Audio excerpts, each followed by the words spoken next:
And hello, movie lovers, and welcome to the show.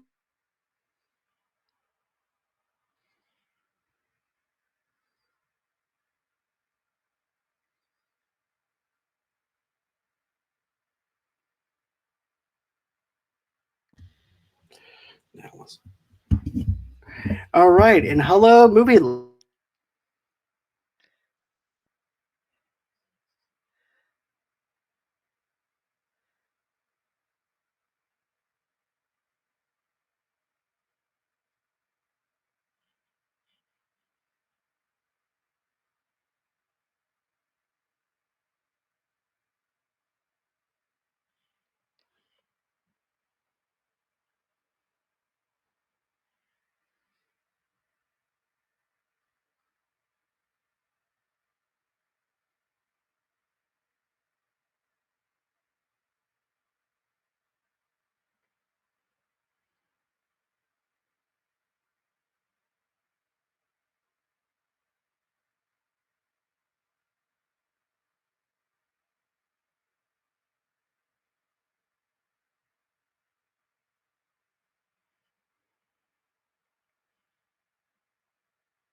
There we go.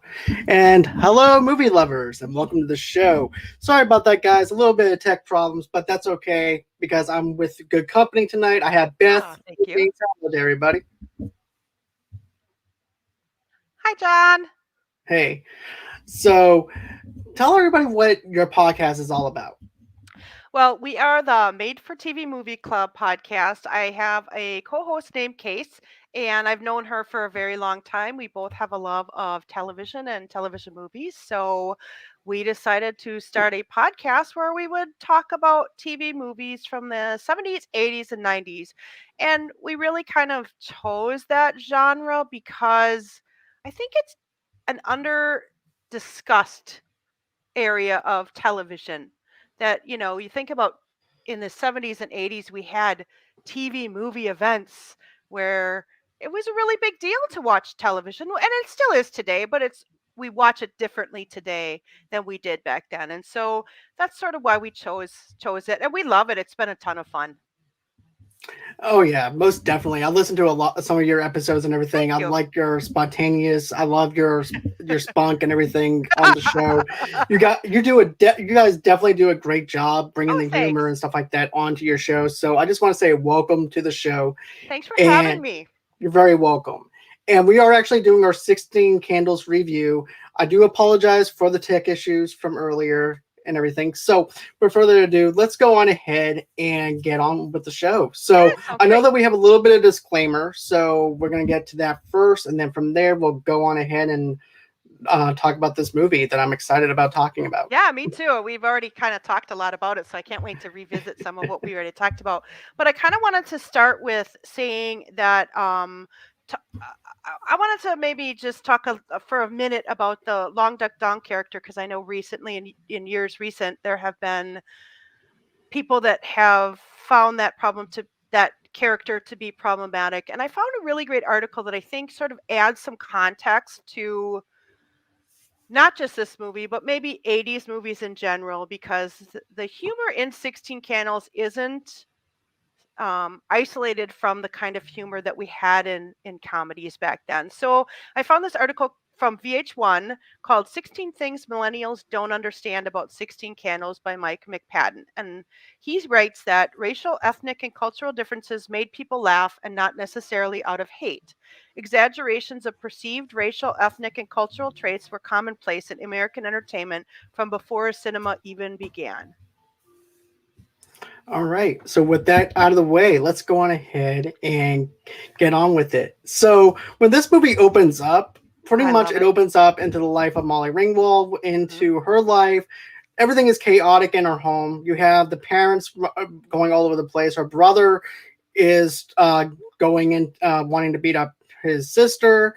You have a bunch of conflict with the family and things like that. And here comes Molly Ringwald's character, and it's her 16th birthday. She's excited because it's her first 16th birthday, and everything, because you don't turn 16 anymore after that. So this is her big moment to be 16. And then with all the chaos that's going around, because of the fact that her older sister is getting married, her parents forget her 16th birthday. And I like that line that she delivers once she's gets out of the house, where she says, "Fuck, they forgot my birthday." I like it when Mike, the little brother, is like, I haven't hit her yet, and I probably will later. I just love the little brother. He's such an asshole, but he's so funny. Exactly. The little brother's always funny though, because we're gonna get into that like later on whenever we get into Sure. the introduction to Long Duck Dong, Yeah. because of what the brother says about him. Because Oh Molly yeah. Ringwald complains about her sleeping on the couch, and then her brother says this nice little clever line that's not forced, but it's actually funny though the way he actually says it. Yeah. But it's just one of those chaotic moments in the morning time and Yeah. everything, where the parents forget the birthday. Then also too, the mother's like, well, you're late and everything, you're gonna have to go off without a sandwich and Or and stuff carrots. like that, without your carrots. And so she goes, you think that's what I'm upset about? And she's like, what else is there? Nothing. And then that's when she makes that drops the F-bomb, and then she walks out. And then that's when we actually get into the actual film itself, where you see Yeah. the high schoolers, you see them going into the back of the pant, where couples actually put their hands in each other's back pockets. You see a very nostalgia factor whenever you get down to the 1980s The realm, when you right. fashions and the way that high school kind of was, and there's a lot of people, if I recall, there's a lot of people that are smoking. And when I was in high school, if you were, I think the smoking age was 16, and we called it the cage. That was where the smokers could, they actually had a designated Yeah. area for students to smoke. And I think they did in this movie too, which is, I mean, it was the norm. Everybody smoked everywhere in the 80s. Right. Even in my high school, where I went to, we had a thing called the bull ring. So Okay. basically, back in the 80s and everything, this is before they actually stopped doing tobacco on campus and Yeah. everything. But, Or everywhere. exactly. And it's basically these cement seats that people sit around, and they can just sit down and smoke around each other and stuff like that and just talk.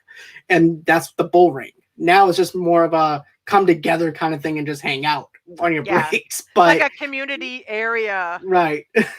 I'm But yeah. But not yeah. convinced everybody that was just smoking cigarettes at my high school either. Right. Maybe a little reefer, maybe a little grain. You never You know. know. I don't know. It was the 80s. We did a lot of crazy things. But yeah, then let's see. Brandy says it was her parents are clueless. Okay.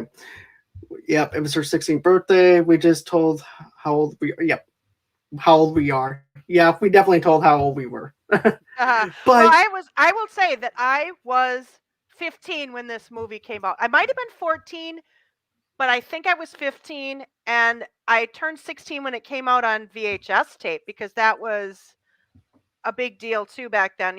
I think it was like usually a year between the time a movie left the theater and then it came out on VHS. And then they were $100. They were ridiculously expensive. ooh, yeah. Hmm.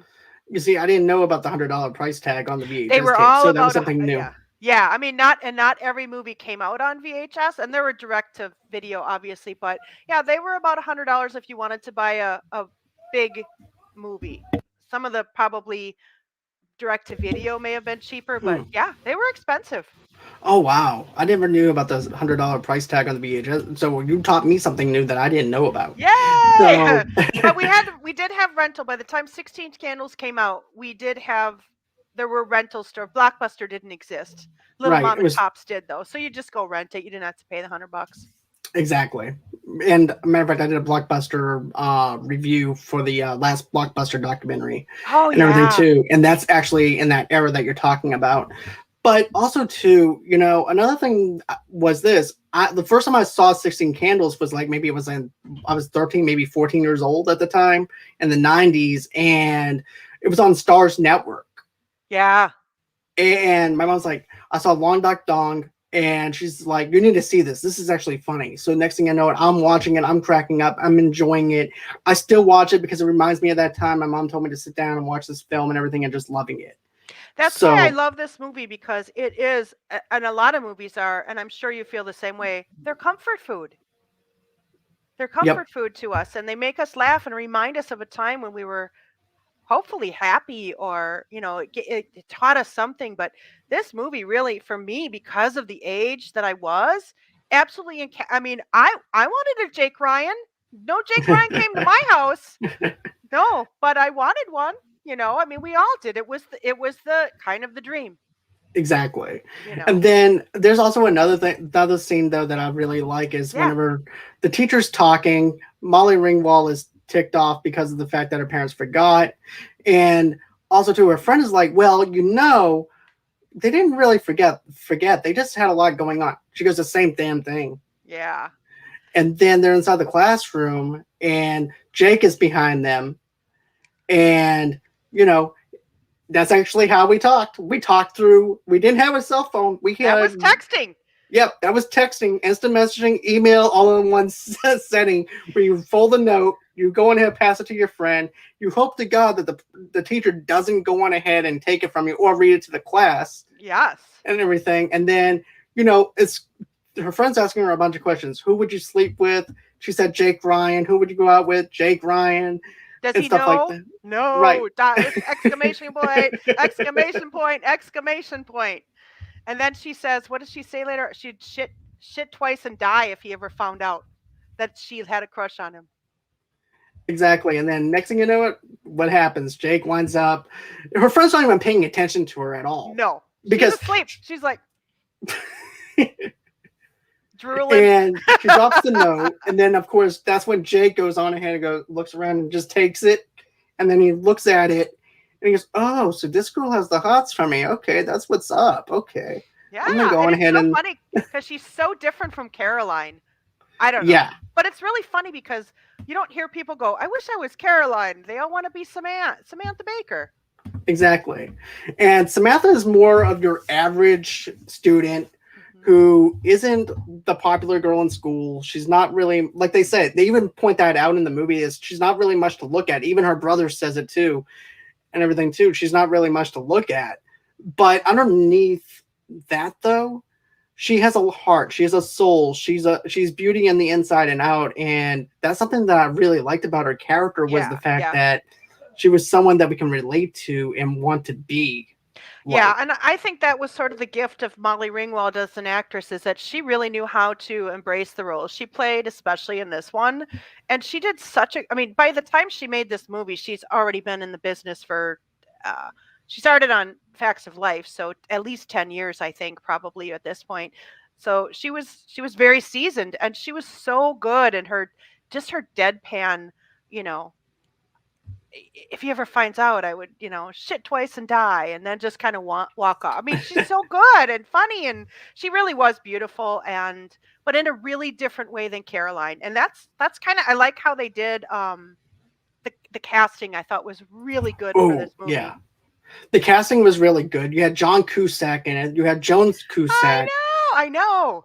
and you had Michael C. Hall. You said, or what was Oh, his last? Anthony Farmer Ted, Anthony Michael Yeah, Hall, Michael Anthony Hall. Thanks. Michael. What did I say? I don't know. You know what I I'm just mean. geeked out. One of the two names, Anthony Michael, Michael Anthony. Yeah, Anthony Michael Hall. Duh. I know that. I knew that. Yeah, it's Anthony Michael Hall was his Yes. name. I just needed to Yes. double check in my notes real quick. But yeah, to me, I think that this movie is perfectly well casted. To be honest Yeah. with you, Yeah. I mean, Exactly. you have a young John Cusack. You have a John and his sister's casted in this movie though too.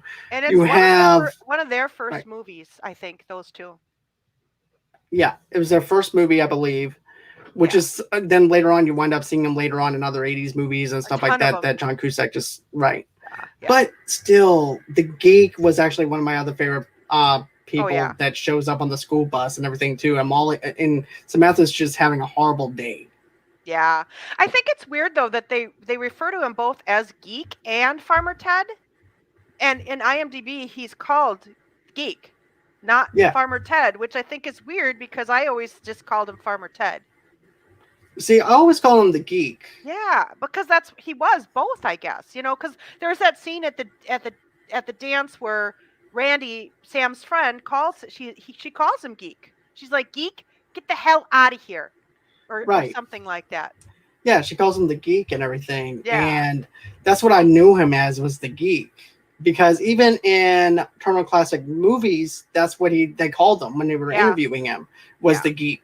So when did they actually add on to his name like that though, to call him that though? I wonder. Farmer Ted. I Yeah, I I never don't knew know. that. They call him Farmer Ted. I can't remember who calls him Farmer Ted first, It's but okay. I mean it's got to be the geek friends that call him that. But Okay. they call him that at least once. Oh, and I think even when at the very end when Caroline says, "Who are you?" I think he says a Farmer Ted. Okay. I'm gonna have to go back and look at Yeah. that Now I little have to nod. think about why I don't remember exactly, but I don't know. And maybe that's just like a silly nickname, like I don't know, because he's obviously not a farmer. No, absolutely not. But I wonder if it's because he's just that creepy, geeky kid that just wants to fit in. No, he is. I don't know. He's a little creepy, isn't he? I love him. Right. He But, kind of reminds me. He's so much like. It's almost like he's the basis. I wonder for Ducky in Pretty in Pink. yep, I can see that, to be Yeah, I honest mean with they you. seem like a lot the same. And I love Ducky, so I love the geek. Same here as well. And, I have to laugh at this gym scene with Which one? with Jake Oh, and when them they're doing the doing the pull-ups. pull-ups. I'm like, you're thinking that I forgot all about how cheesy this looks. You're thinking that they're actually lifting up Yeah, high, and they're not. They're just it's so weird because then they pull away. I've always been confounded by that. Like, did he mean for us to see that they weren't really doing that, or was it part of the joke? Like, what part of the joke is that? Because it's so funny. it, But it is. It really is. Because you're thinking that these two jocks are actually working out and sweating, and they're not even lifting up that high to begin with. that's a You very know? classic sort of John Hughes, where like these sort of weird things happen that seem completely normal within the spectrum of the movie. You know what I mean? Exactly. He does that so many times throughout the movie, like the now I have to think about it, but like just like weird things happen, but you're not, or like when Farmer Ted wakes up, the geek wakes up with this headgear on. Where did he get his headgear? It's like all of a sudden he has headgear on. Yeah, It how kind did of reminds that me of happen? something like from a Looney Tunes commercial or something, where all of a sudden Yeah, just pops up out of nowhere yeah. and everything. But that's kind of the joy of this movie are finding those little things, even 40 years later. Exactly. I like the little things that I'm finding now in the movie compared to where I was in my early teens and a preteen state.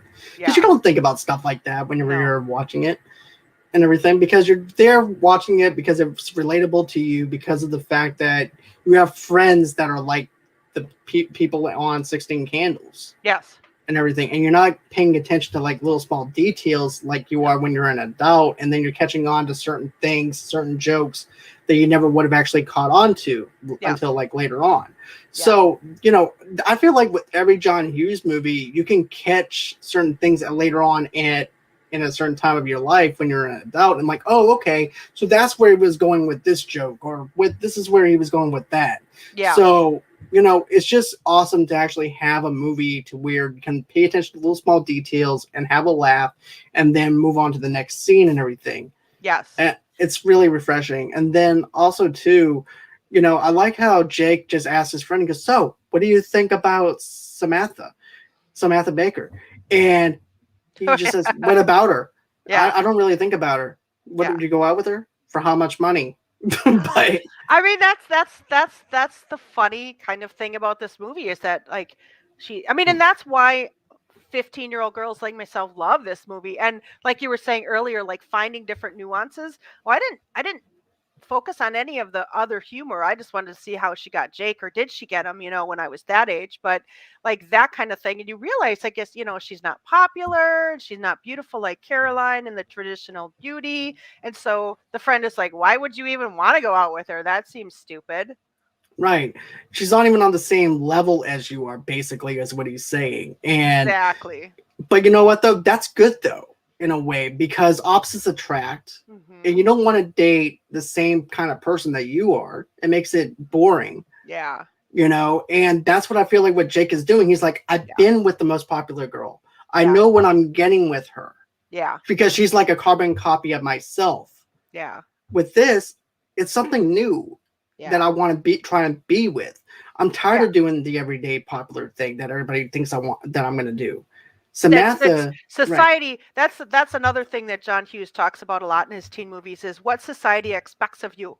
And Hmm. I think that's why he's with Caroline, because she's actually at the heart of it not really a very good person. Look what she did to his house. Exactly, because oh, I always love going to your house because it makes me feel like I'm in Hollywood.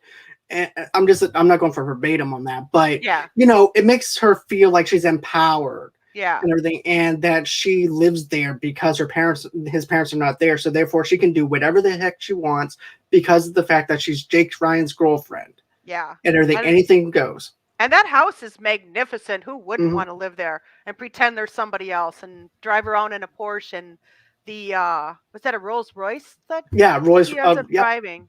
Yeah. So I think that yeah, I mean I get it, but then in the same breath she lets people trash it. Right.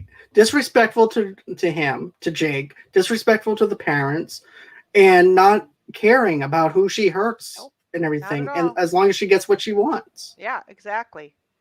But I Exactly. also like, I know I'm jumping around a little bit and Oh not no, going that's scene by okay. scene, but there's also the scene where Sam is watching her shower Yeah, and that's everything. so weird.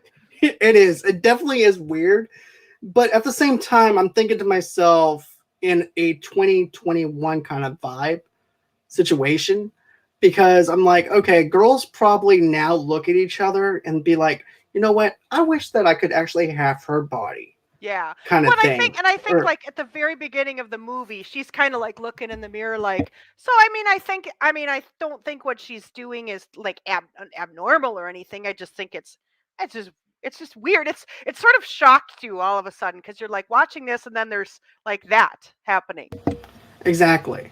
So I think that's a little bit of a shock value. And then they talk about what a great person she is and how everybody worships her and it's kind of true. I mean, people Right. do, but I think that I don't know. I liked Samantha better. She has more spunk anyway. I agree. She can hold her own. She knows what she wants. She wants to go after it, but she doesn't quite know how to go after what she wants. No, and how about But her face whenever every time he like talks to her before that, she's like, or like, like I was like, why would he like you? You keep making faces at him. exactly. And then especially on the dance floor where he just looks at her and she's looking at him and then she just walks off like Yeah, nothing even he's just happened. like gone, and he turns around and he's like, what the hell happened? Right. But I like how Jake also tells his friend, he goes, I like how she looks at me. Yes. Because Yeah. it's not lustful. It's more of I want to date this guy. I want to be with Yeah. this guy kind of type of thing. Yeah. She's And always we all looking at have me our weird. right. And I feel like even guys can relate to that though, Oh yeah. where there's always this one high school crush that got away kind of thing and stuff like that in a sense or whatever. And you can relate to that with Samantha's character Oh yeah. because of the fact that you want to be with her and the reason and be with this popular girl or whoever you have a crush on, but you don't have no chance. So why even bother? Kind of thing. Exactly. Exactly. And she I mean and I mean this and Samantha is I mean she obviously has self-doubt, and she wants to be what did she say at the beginning of the movie? She wants to have an essence of something when she's like, you need 4 inches of bod and a great birthday and nope, there's no change, and so you can kind of see that at the beginning and so it kind of plays off, but like if you watch just those scenes where she like looks at him weird and stuff, it's kind of like, dude, don't do that. He won't like you. Exactly. It's like you're trying too hard. You might need to, Exactly. take a step back a little bit. Yeah. Reanalyze the situation. But but he doesn't question it or anything. He's very patient with her. Yes. And not to mention whenever he tries to get to know her and you're thinking that it's not gonna happen. because of everything that she's being faced with, the grandparents answer the phone, for Oh example. gosh, yes, I love that. I love that part. Oh my gosh.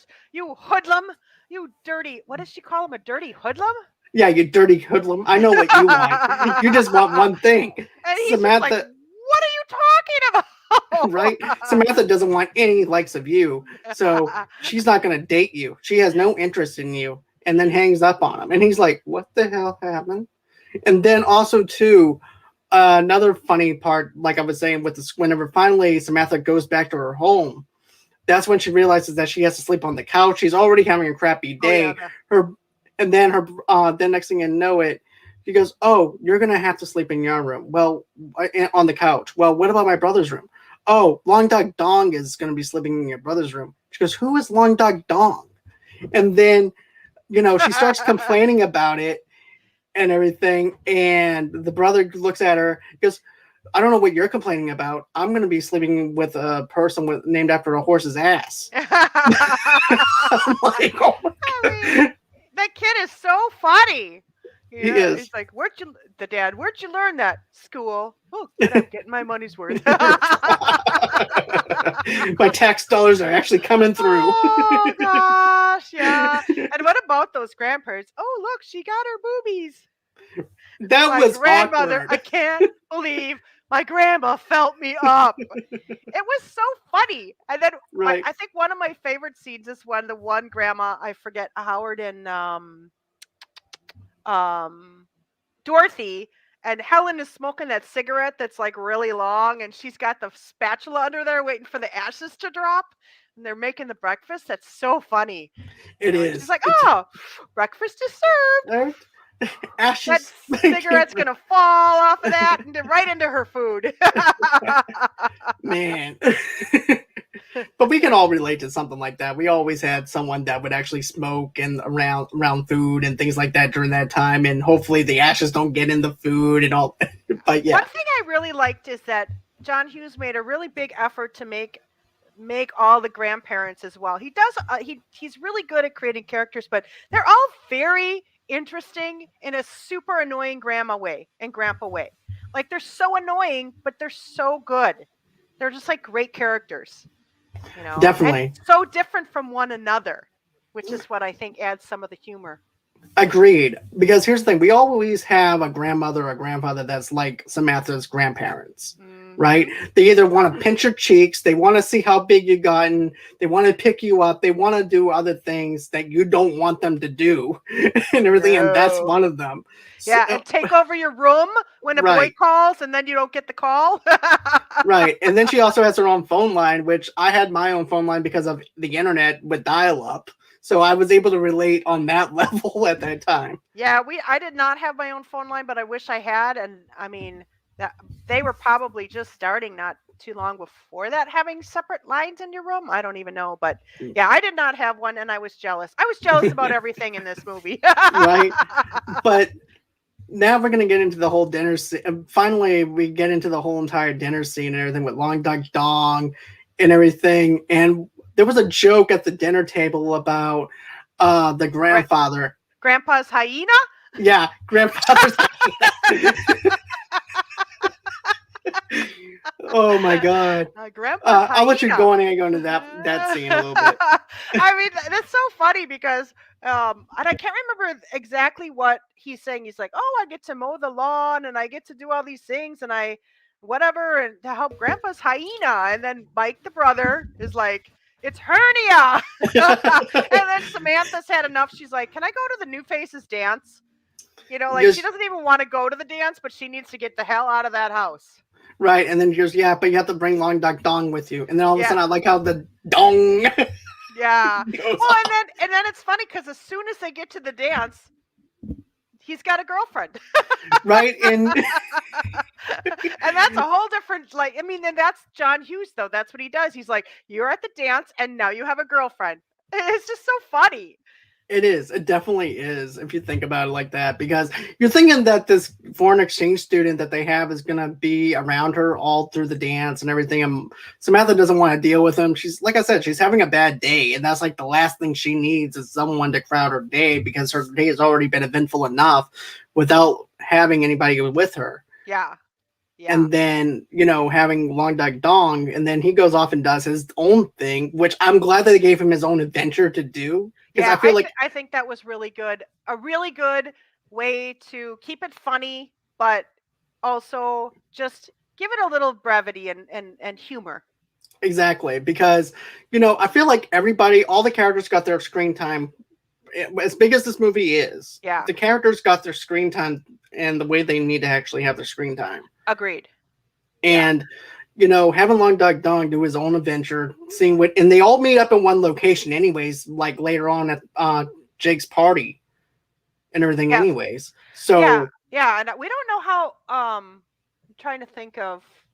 So she gave yeah, I was just had a moment, but I was thinking then the when he drives up to drop Samantha off and there's the drive in stuff on the counter or on the window. oh yeah, like all I could think of is Sonic back in the Yes. day Yeah, because they had those. yes, A Yeah, and W did that. I don't know. I don't think they still do, but that no, was a huge A and W.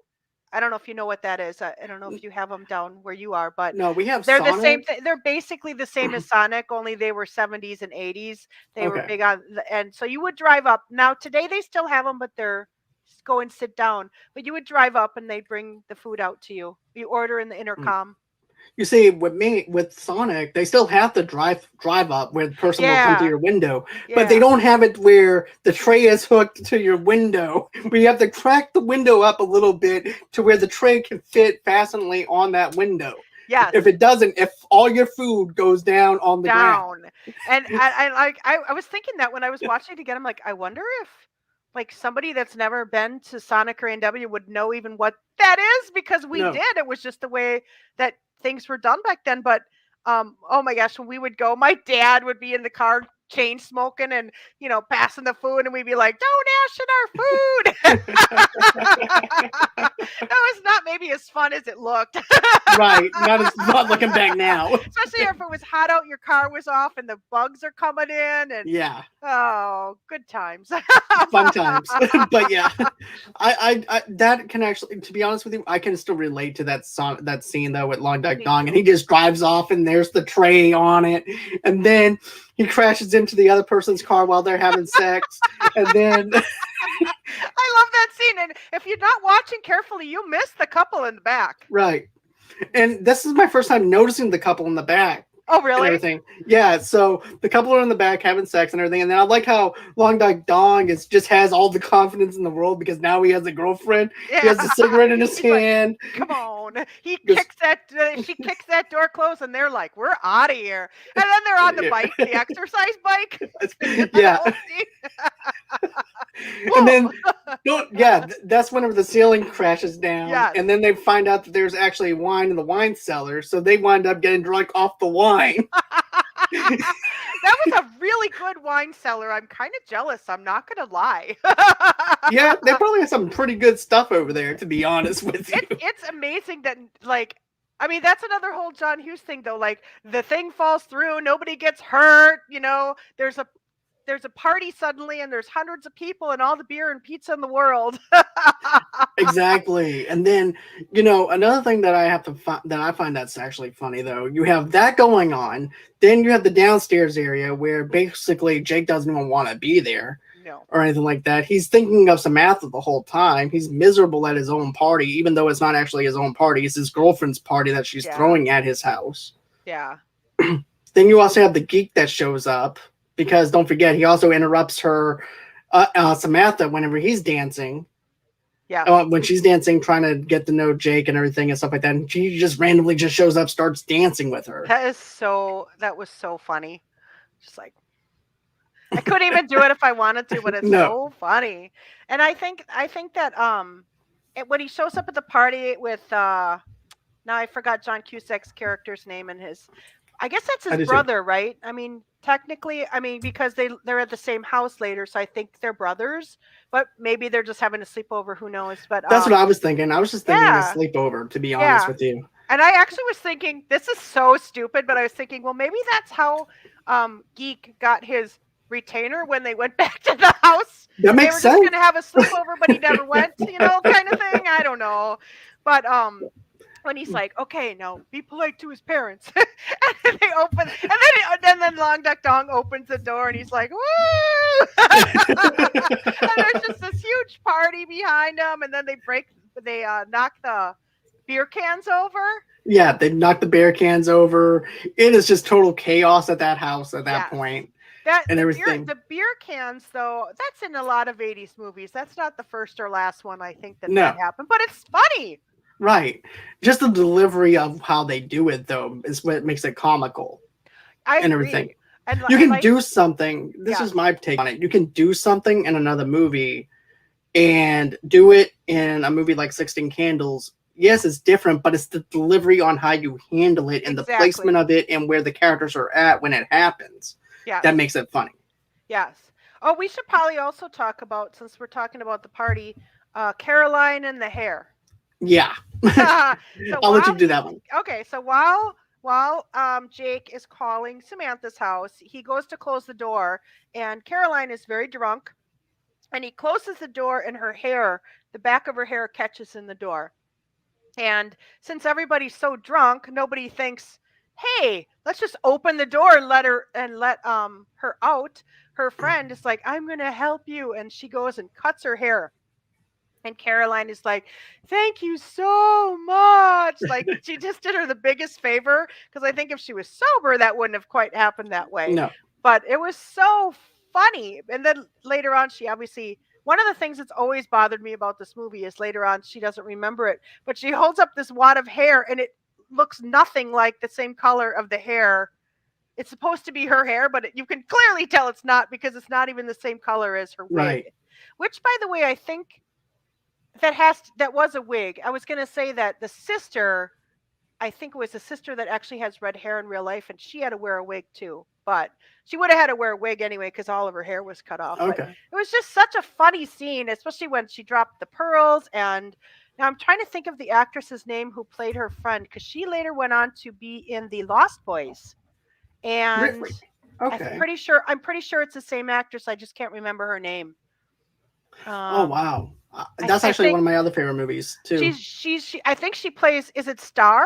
Yeah, Yeah, Star. I think it's the same actress who plays Star, but I'm not 100% sure, but I think it is. So it would have been 3 or 4 years before The Mm. Lost Boys, I think. 'Cause that came out in what, 87, 88? I can't 88, I remember. believe. Okay. So it would have been about 4 years before that. Yeah, probably one of her first roles. Definitely. And I love the Lost Boys and everything. I love Star was actually one of my crushes that I had on back Well, then Kiefer too. Sutherland was But one of mine, so, right, I got you. That was But another great movie. there is something that we could backtrack maybe a little Yeah, bit, but yeah, not yeah, yeah. much. Sure.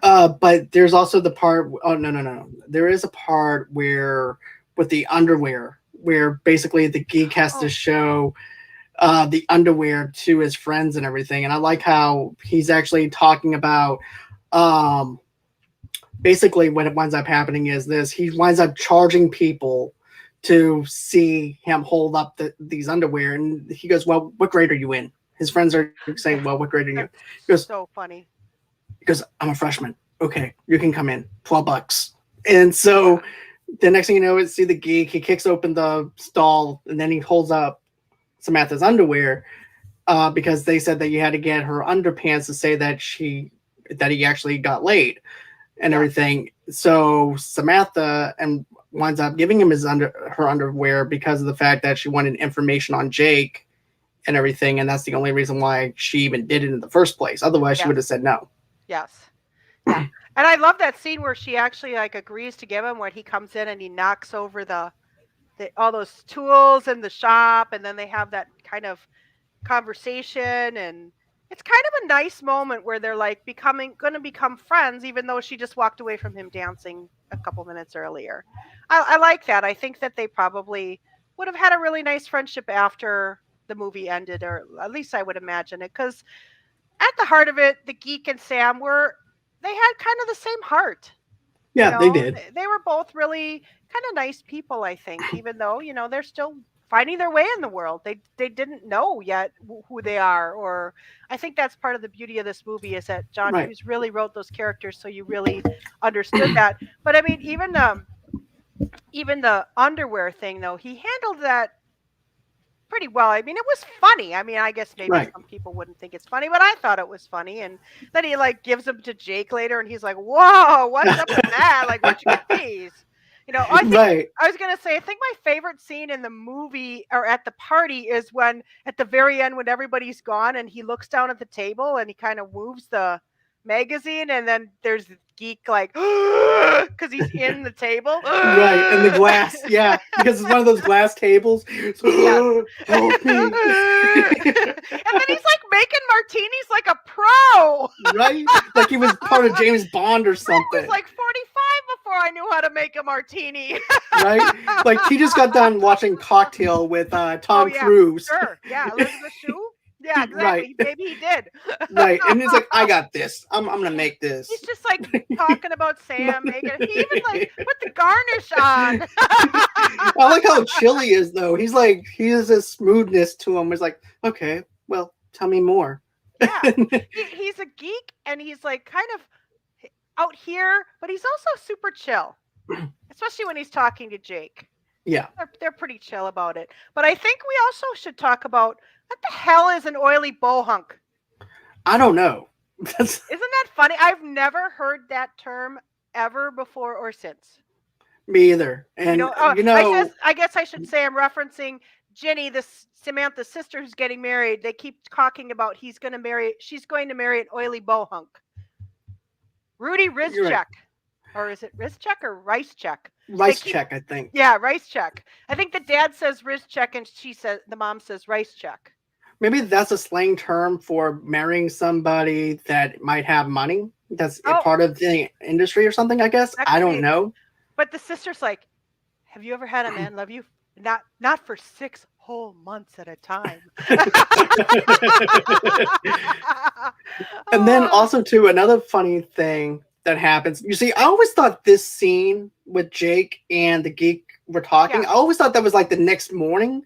I didn't realize it Oh, was the night because I've always had that placement of the next morning because don't forget we see the repercussions of the party and everything. So I'm thinking it's the next day, the next morning after that he has to clean up all this mess. But it's yeah. actually that same night that they have that conversation. So I'm like, okay, Yes. so it's not the way I actually remembered it.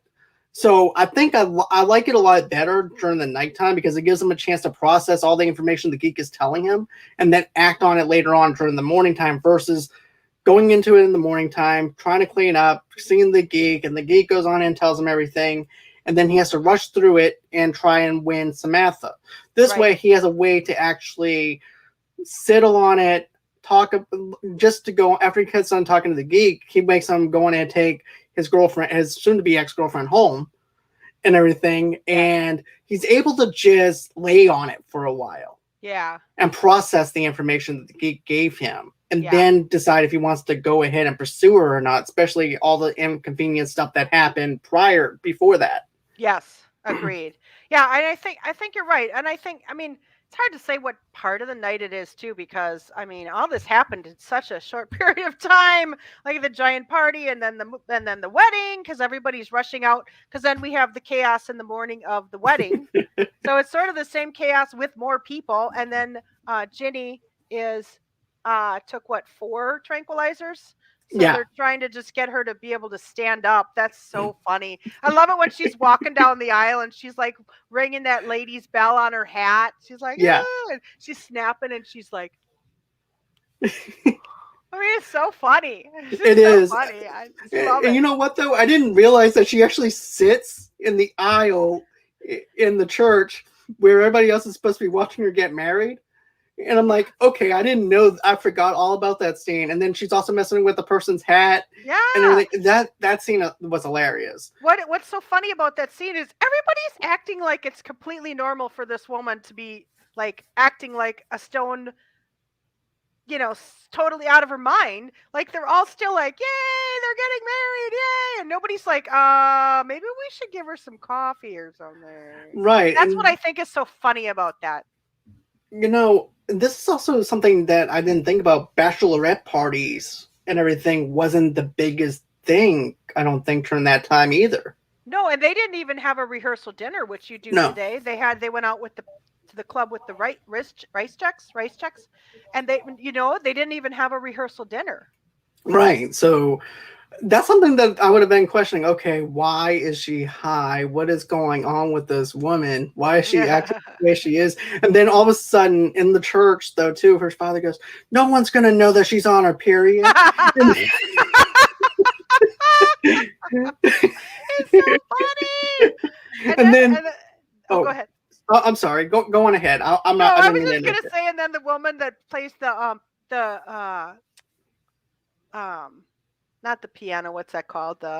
Organ. Organ. Thank you. And her shoes are like, "Gook, gook, Yep. gook, gook, gook, gook." And I think that actress was also in Poltergeist.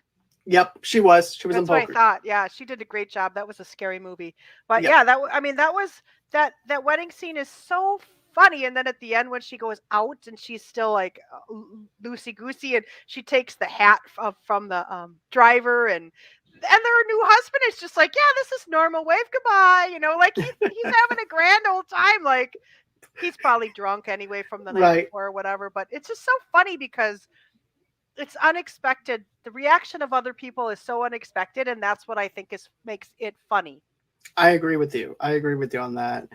Also, too, Long Dike Dong is also drunk as a skunk and Oh. everything. Too.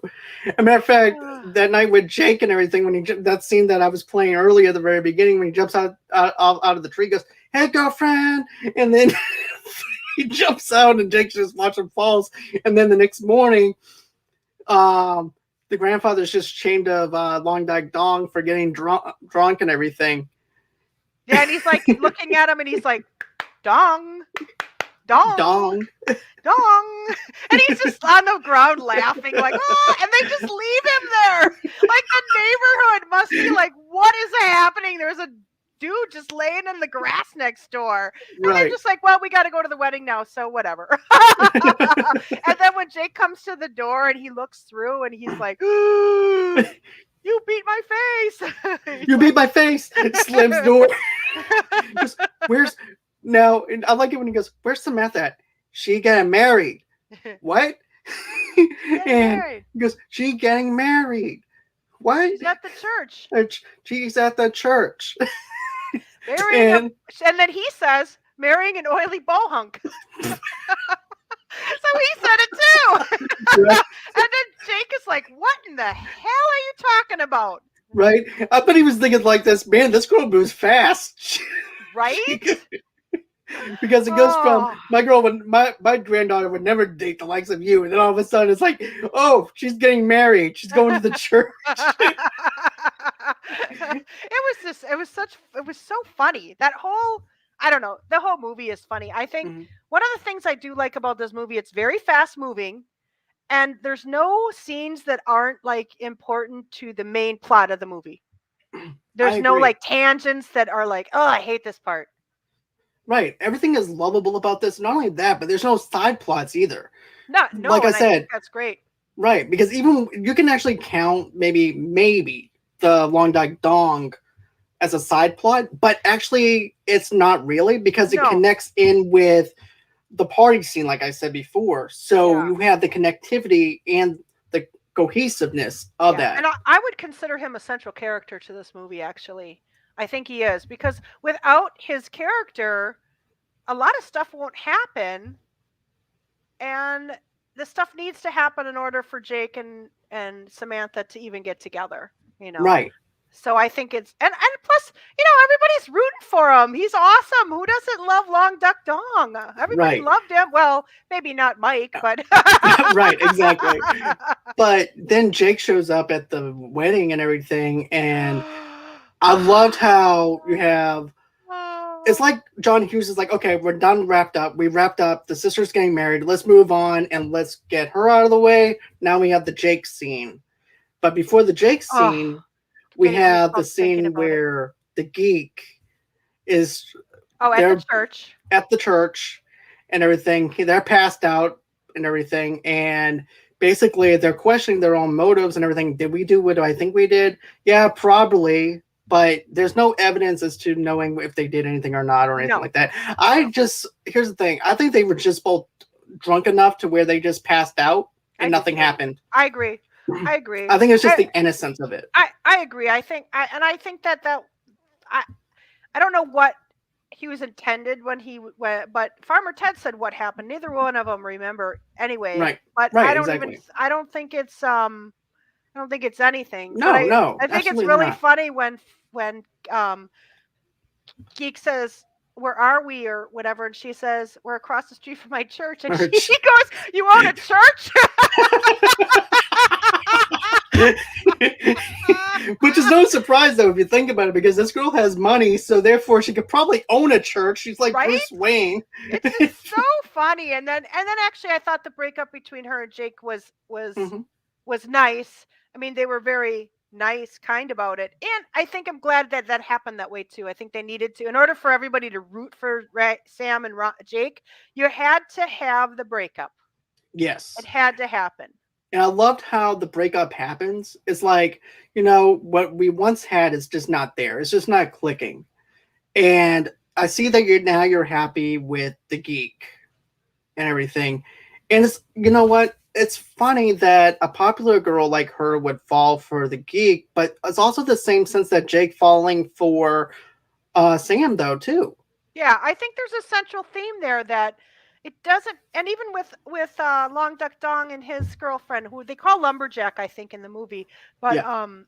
I think there's a sort of a central theme there that it doesn't matter how much money you have or how Hmm. popular you are, how important you think you are. Love is love, Exactly. and I think that's the message of this movie. But oh, we have to talk about that moment where they get in the car and she's like the veil, and she runs back in and she comes out holding the veil, and there he is. Like, I love that Oh, moment where the dad sits down and the car drives off and he's just standing there. It so much made me go, oh, every time I see it, it still does that, because there he is and he just looks so good and he's so cute. And then she's like, hey, and she's like looking around. I love that moment. It's just I did so too. beautiful. It's beautiful. It's one of the best moments like that ever, like when a couple gets together in a movie. I think. It's really is best though, to be Yeah. honest with you. Finally, they get to no conflict, nobody interfering anymore. It's now them two. Now you have the chemistry to where maybe something might happen Right. between And the it's two a of them. really simple moment. Hmm. And it's not funny. It's just a simple, beautiful little moment. And it's just like, "Hey, yeah, you." I just love that. And then, of course, they bring the moment that everybody tries to recreate or wants to have, and that's the cake Yep. with the sitting on the table, which, all the moms in the world went, "No, you can't sit on the table." And all the um, girls were like, "We want to sit on the table." I think every teenager wants to have that. Of Every teenage girl course. wants to have that, which I don't blame teenage girls for wanting to have that one moment, especially with their crush or have their 16th birthday on a table or whatever, because you only turn 16 once. It's not going to happen all the Right. time. And it was already So, a terrible birthday for her. Everybody forgot it. right. So it was such a nice, just sort of redeeming moment in that movie. I loved it. I think it's really one of my favorite moments of any 80s movie. And I think the only one I could think of that might be even, I like even more, would be from When Harry Met Sally. But um, That's a good movie too. yeah, the ending, this sort of the same thing, how they got together. But 16 Candles is really, it's just far, far and away the best. Same. Oh, John H. Mudgett said he gave you a definition of what oily Oh, a blowhog big, means. stupid looking fella. Yep. The sort you'd call for a booty call, but you don't want to marry them or let your friends know you are sleeping with them. Thank you, John. That's good. That's awesome.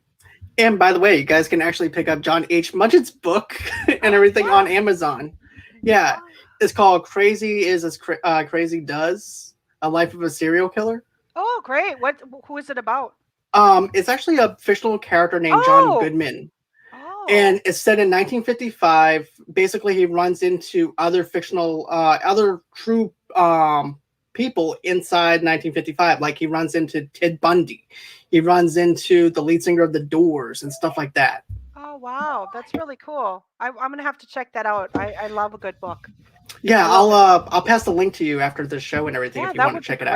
great. I would love to. That's Yeah, matter of awesome. fact, I did an interview with him. I'll send that link out Oh to yeah. you as well. I think I saw that. Okay. Yeah, I would love it. I'd love to see that. Okay. So let's go. There's some trivia and stuff like that that we're going to get to. We're not going to probably get to it all, but there's some fun facts that you looked up yourself, and I have to give you credit for doing Oh, that. thank you. I You're don't very mind welcome. sharing all the credit, actually. I really don't. But still, you did the research and everything. You deserve the credit. I do appreciate that so much because I love looking at trivia. I'm a Me huge too. trivia fan. Me too. So we're just going to go into a few things. And then if anybody wants to, I'm going to try and figure out a way to have this in the description if in case anybody wants to go in and check it out. I'll even post the links to where Beth found these and everything Yeah. too. Yeah, I put all the sources in case anybody wants to go because there was a lot. There's so much information and a lot that I didn't know about this movie. Because back in the 80s there was no internet. You couldn't No, look that up. You had to find out things through, I don't know, the telephone or talking. exactly. So here's a little fun thing. Hughes wrote the screenplay in one weekend, which is really impressive. Crazy. Yeah, and I think he did that with a lot of his movies, but I think Ferris Bueller was another one he wrote really quickly. So he must have had the idea already. I wouldn't be surprised. John knows how to actually put together a great script. To be honest with He you, really did, and it doesn't sound like there were changes, but not a ton. no, not at all. I mean, pretty much what you see is what you get in every John Hughes movie and Yeah. everything. Nothing's being left on the editing room floor like we have today Yeah. and everything. And everything is within budget. You know. Yes. Yes. Yes. Oh, John H. Mudgett has one more thing to say. It's from 1955 to 2018. Oh, okay. And you're very welcome, John. I appreciate you being on the show, and you're welcome for the plug. And thanks for watching us. Yeah, thank you for that as well. I do appreciate that, John. Thank you for the support. That means so much to me. Um, let's see here. John Hughes was born in February 18, 1950 and passed away on August 6, 2009. He was 59 years old. Hughes was born and raised in Lansing, Michigan. His Yeah, family Lansing. moved to what is it? Lansing. Lansing. Okay, Lansing. Sorry. No, that's okay. I'm Thank you. from the Midwest, so I know how to say all the words, all of the names of cities. I appreciate that. I might have to just call you one day on a show if I'm stuck on something. It's in the Midwest, I can tell you. Okay. But yeah, he's from Lansing, Michigan. His family moved to Chicago suburbs when he was 13. He began his writing career selling jokes and then moved into advertising. He would often visit the National Lampoon offices while on business trips. Eventually, he wrote a short story for the magazine, which became the basis for National Lampoon's Vacation in the mid-90s. He left Hollywood, moved back to Chicago, where he continued to write screenplays, including the Beethoven movies until his death. Did you watch the Beethoven movies, John? I watched part 1 and part 2. Okay. Okay. Those were the two original ones. Anytime Yeah. whenever I see straight to DVD, that's Yeah. pretty much when I check out. Yeah. I just remember my kids watched them, and I think that, but I think they were out long before my kids watched them. But I think there's at least 5 or 6 in the Yeah. franchise, and I think he wrote all of them, from what I saw on IMDb. This is what Brandy says too. Molly Ringwald was 15 in real life when she played that part. That also explains her innocence, though, too. Whenever, Yes. Yeah, and and that reminds me that that's another part of to add to that. Michael Schofling, who played Jake Ryan, was 23 when he made the movie, so he was quite a bit older, which is interesting because when you see him with the geek, you can tell there's a huge age difference just looking at the two of them together. right, because Jack definitely looks like an 18-year-old. To be honest with you, He looked older than 18 to me, but Right. maybe not 23, but he definitely looked older than 18. right, exactly. Because sometimes when they cast people in roles like this, they normally go for like 20s, which I don't know why. I actually think a lot of the reason they did that was just because to get around having to do the child labor laws and Oh yeah, if they can only work X amount of time and they got to have teachers on set and true. stuff and guardians, I think it was easier just to cast older actors to play younger actors to play That's a younger good point. characters. I think that would be my guess. Hey, it makes sense though, to be Yeah, it kind honest of with you. does. Yeah. But anyways, that's pretty much all the trivia that I want to mention. Was there anything that you wanted to mention out of some of the trivia notes that you had? No, the only thing that surprised me, and I think we texted about this last week, was that John Hughes only directed 8 movies, and that surprised me. I thought it was way higher in number than that.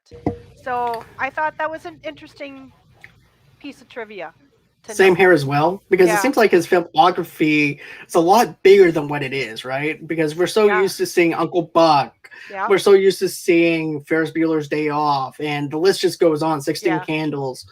And it just amazes me that it was only that many films that yeah. he actually directed.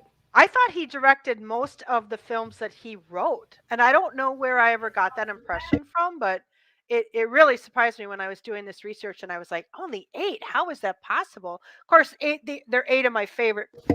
Probably 6 of them are my favorite movies from the 80s, but even still, I thought that was interesting.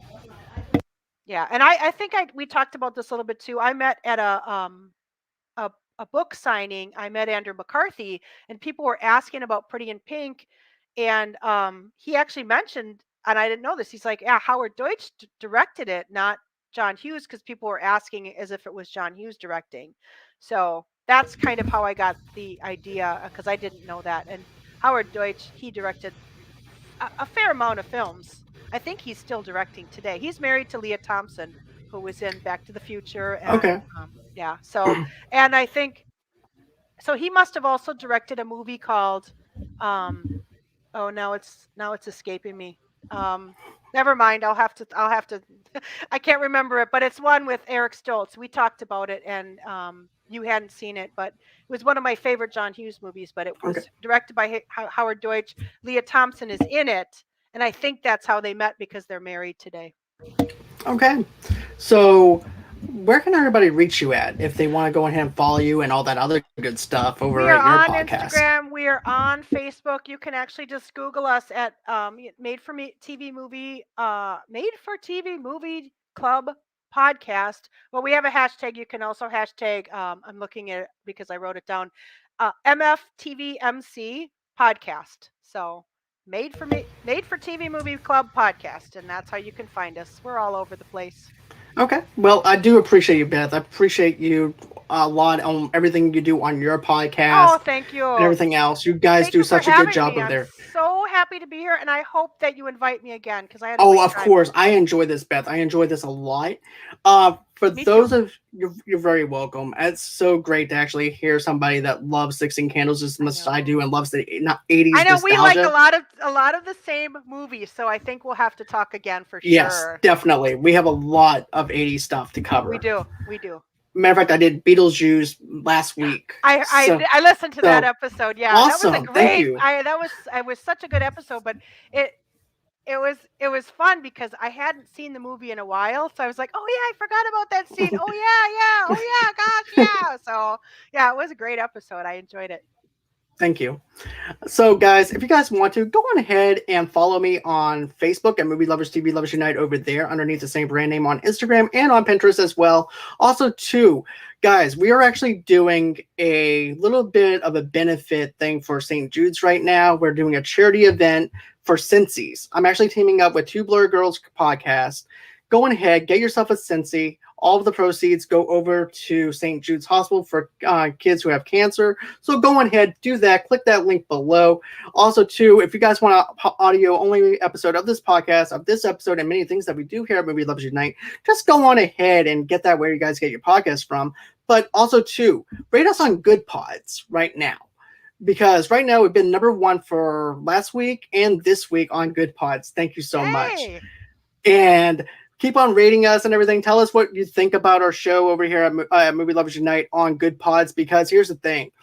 I love Good Pods better than I do Apple Podcasts because here's the thing. You can actually go into each episode, comment on the episode, and like the episode and give us a rating on the episode and tell us what you liked about that episode or what you didn't like about the episode. It helps us to improve as podcasters and also gives us interaction with you, the fans, to be able to interact with us. Also, too, if you guys want to, go ahead and follow me under Twitter under Movie Lovers Unit over there.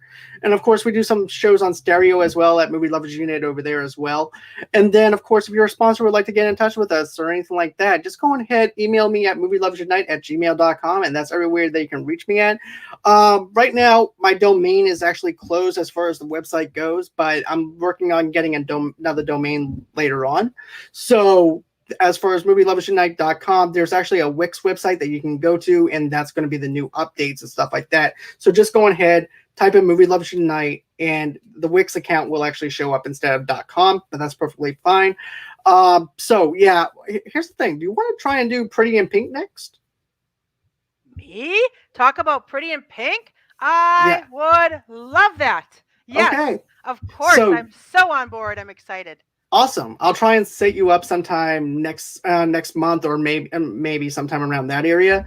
I know I have some people already scheduled for the month of September, but not all the way through September. Okay. So I'll get with you on that later on. I would love to do it. I would love to come back and totally love to talk about more Molly Ringwald. Awesome.